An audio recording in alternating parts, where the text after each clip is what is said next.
Avec nous, Azeb Vohdi-Georgis, Raphaël Jacob. Bonsoir à vous deux. Bonsoir. Bonsoir, Patrice. Lundi, tout ça part et là, ça n'arrête plus jusqu'au 5 novembre prochain. On a préparé un petit calendrier des grandes dates à suivre et je veux vous entendre. Raphaël, je commence avec vous. Donc, d'abord, expliquez-nous ce qu'on va faire en Iowa lundi. Expliquez-nous la différence. On va garder le calendrier, mais expliquez-nous la différence entre une primaire, un caucus et qu'est-ce qu'on va faire au cours des prochaines semaines. Bien, brièvement, ce qu'on va faire en Iowa lundi, c'est lancer le bal.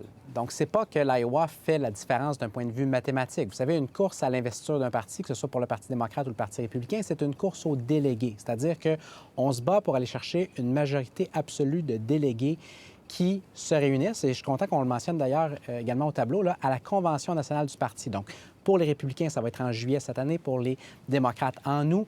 Et donc, le candidat ou le candidate qui a reçu une majorité de délégués pendant les primaires, pendant les caucus, se voit couronner, si on veut, lors de la Convention. Donc, différence entre caucus et primaire. Azeb, je m'excuse, je vais demander au professeur Jacob 2-3 petites questions pour nous remettre à la même page, puis je suis à vous tout de suite. Mais différence caucus et primaire. La meilleure façon de l'expliquer brièvement, c'est de dire qu'une élection, ou qu'une primaire plutôt, c'est essentiellement une élection. Les gens vont voter dans un bureau de scrutin, on tabule les votes, on les compte, on annonce les résultats, fin de l'histoire. Des caucus, c'est typiquement plus onéreux, c'est-à-dire que les gens se déplacent, oui, pour aller voter, mais seulement après avoir écouté des petits discours des différentes campagnes, après avoir interagi avec les autres électeurs qui sont présents.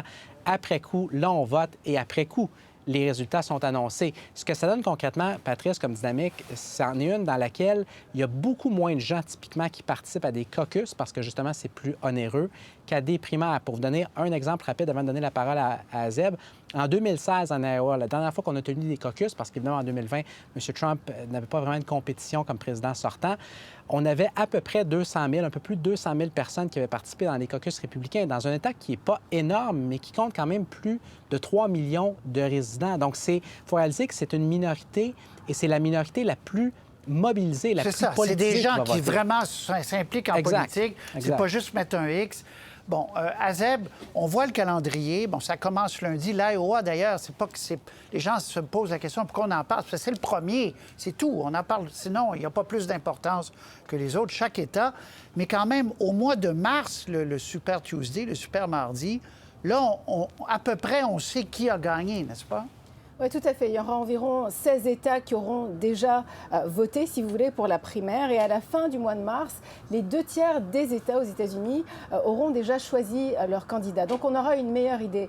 Pour le caucus de l'Iowa, en fait, la différence, juste pour rajouter à ce que Raphaël vient de dire, la différence, c'est qu'un caucus, c'est contrôlé par les partis politiques. Une primaire, c'est l'État qui contrôle ça. Et là, la grande inconnue pour le caucus de l'Iowa, c'est le premier indicateur, le premier test, parce que jusqu'à maintenant, c'est les sondages. On parle de Donald Trump qui mène, mais là, c'est vraiment l'heure de vérité, qu'on va avoir un peu une idée de ce qui va se passer lundi. Et en 2016, Donald Trump n'avait pas remporté le caucus de l'Iowa. C'était Ted Cruz qui l'avait remporté. Donc, ça ne veut pas vraiment dire que la personne qui remporte ce caucus-là va nécessairement devenir la personne choisie par l'investiture. Très bon point.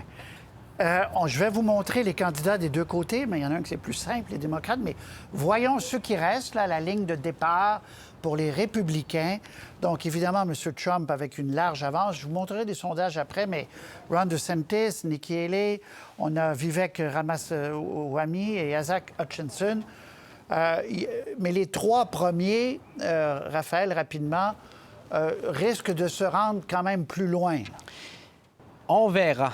On verra dans le cas de M. DeSantis, parce qu'il a tout misé pour ce qui est de sa candidature sur l'Iowa. Et s'il devait se casser les dents, ce qui est pour le moins très envisageable, surtout s'il devait terminer troisième, non seulement derrière M. Trump, mais également derrière Mme Haley, je crois qu'il serait très fortement probable qu'il annonce un départ imminent de la course. Et là, sans donner une réponse fleuve, là, ça deviendrait probablement fascinant comme dynamique pour ce qui est du New Hampshire qui va voter en deuxième à peine 8 pas trop jours vite, plus tard. Pas trop vite. Je vais vous montrer des sondages du New Hampshire après. Oui, mais je veux dire, ils sont 5. Oui, pour l'instant, mais ils pourraient se ramasser beaucoup moins nombreux que ça rapidement. Très bien. Côté démocrate, Joe Biden, évidemment. Puis il y avait beaucoup de spéculations. Puis on en a Azeb et Raphaël parlé ensemble à plusieurs reprises. Est-ce qu'il allait lui-même quitter pour faire naître une vraie course du côté démocrate. Mais non, il ne quitte pas manifestement. Et qui est Marianne Williamson? Pourquoi elle est candidate démocrate? C'est pas la première fois qu'elle est candidate. Elle l'a été en 2019 pour les élections de 2020. Elle a été une coach spirituelle de Oprah.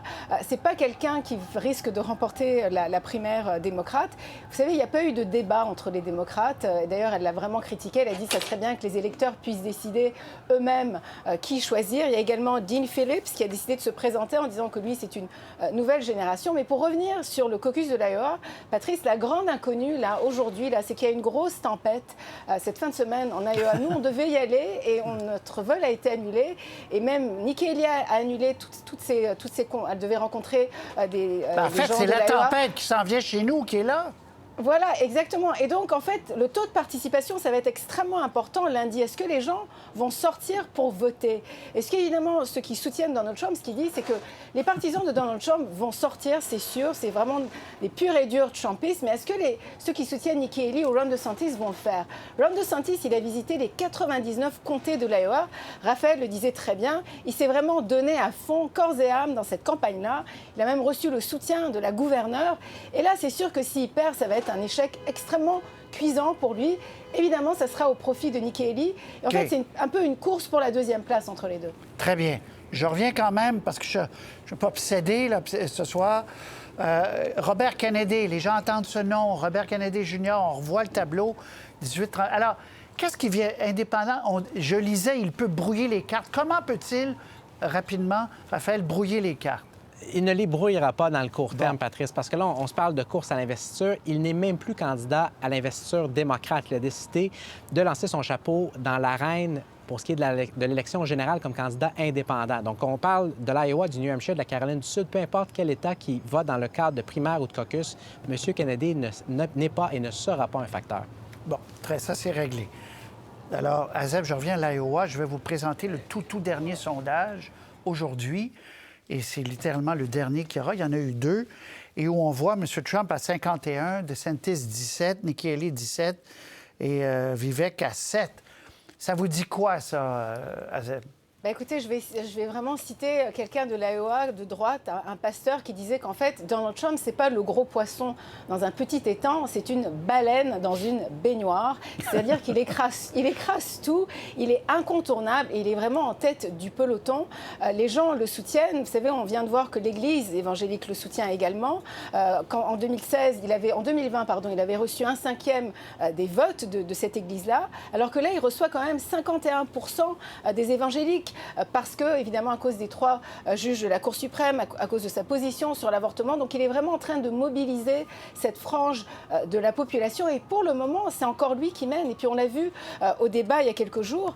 On voyait Nikki Haley et Ron DeSantis débattre en se traitant de menteurs, de menteuses. Et puis, Donald Trump, c'était beaucoup plus calme. Il était sur Fox. Il discutait avec les électeurs. Il était tout seul. Et il avait si vous voulez, il avait les gens autour de lui. Et il a un peu remporté ce débat. Donc, il demeure incontournable, là. Bon. Patrice, je tiens vraiment à renchérir sur ce que Azeb vient de mentionner. Un point extrêmement pertinent qu'elle a mentionné par rapport aux électeurs évangéliques chrétiens. Elle a utilisé le mot « frange ». Par rapport à la population générale américaine, c'est vrai que c'est une frange. Or, pour ce qui est de l'électorat républicain en Iowa, c'est la nette majorité. Il faut le comprendre. En 2016, lorsqu'on a tenu des caucus républicains, encore une fois pour la dernière fois, c'était 64 des électeurs républicains qui se disaient eux-mêmes évangéliques chrétiens. Je le mentionne parce que, en remontant au moins jusqu'au début du 21e siècle, prenez tous les candidats républicains qui, sans exception, ont gagné l'Iowa lors des caucus. M. Bush, en 2000, Azeb en parlait également il y a quelques instants.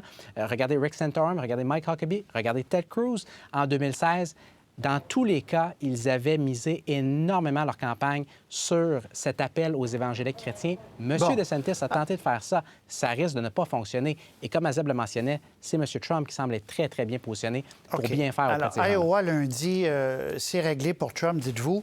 Je vous reporte l'autre lundi au New Hampshire, sondage qu'on a présenté plus tôt cette semaine, CNN également, où là, c'est extrêmement intéressant parce que Nikki Haley est très près de Donald Trump. Chris Christie ne fait plus partie de la course. Il a lancé la serviette. Est-ce qu'au New Hampshire, elle ne pourrait pas avoir une victoire morale qui pourrait changer le momentum, Azeb? Bah oui, elle risque certainement de récupérer les électeurs de Chris Christie. Quoique Chris Christie, on l'a entendu la critiquer, il ne savait pas qu'il était enregistré, donc ça, évidemment, ça fait un peu la une des journaux ici. Mais si elle réussit à récupérer ses électeurs, c'est quand même 12% qui auraient l'intention de voter pour Chris Christie, ce qui n'est pas négligeable. Évidemment, ceux qui votaient pour Chris Christie ne votent pas pour Trump, c'est des anti-Trump. Chris Christie a mené sa campagne vraiment pour empêcher Donald Trump de revenir à la Maison-Blanche. Donc oui, ça pourrait changer la donne. Et là, si Ron DeSantis perd l'Iowa, Nikki Haley remporte le New Hampshire, elle pourrait être vraiment en très bonne deuxième position et ça pourrait vraiment être une lutte serrée peut-être contre Donald Trump pour l'investiture finale.